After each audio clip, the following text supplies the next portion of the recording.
சாய்ரா, என் அன்பு செல்லமே, என்னுடைய அழகான தங்கமே, உனக்கு நான் ஒரு விஷயம் சொல்லத்தான் வந்தேன். இதை முழுமையாக காதில் வாங்க.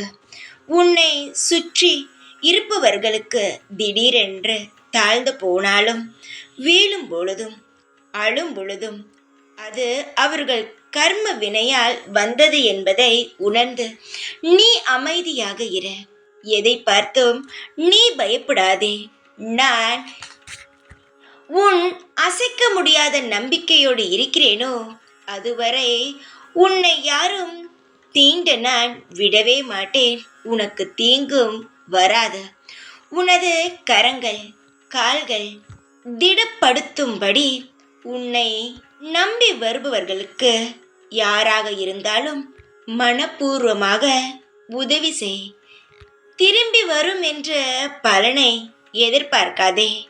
உன்மேல் பொறாமை உள்ளவர்களை பார்த்து, உனக்கு விரோதமாக பேசி திரிபவர்களையும் பார்த்து நீ பயப்படாதே.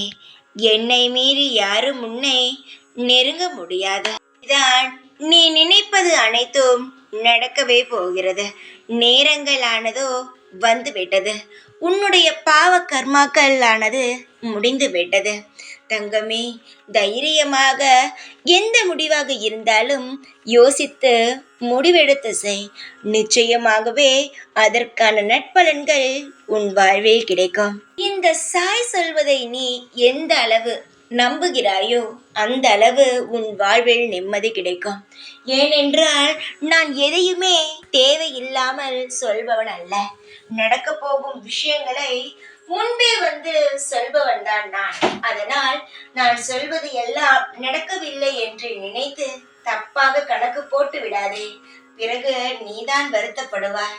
ஏனென்றால் நான் எதையுமே எடுத்தோம் கவுத்தோம் என்று செய்ய மாட்டேன்.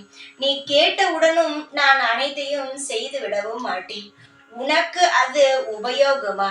அதனால் உனக்கு எந்த பிரச்சனையும் வராதா?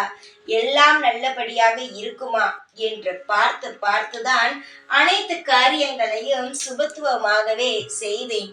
ஆனால் சிலர் என்ன நினைக்கிறார்கள் தெரியுமா?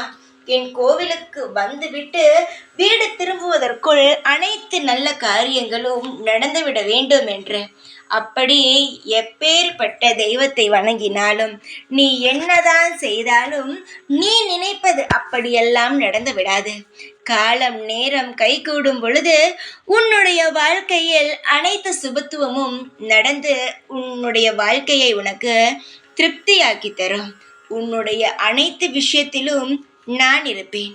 அனைத்துமாகவே உனக்கு நான் இருப்பேன். சகல சௌபாக்கியங்களையும் உனக்காக நான் ஏற்படுத்தி தருவேன்.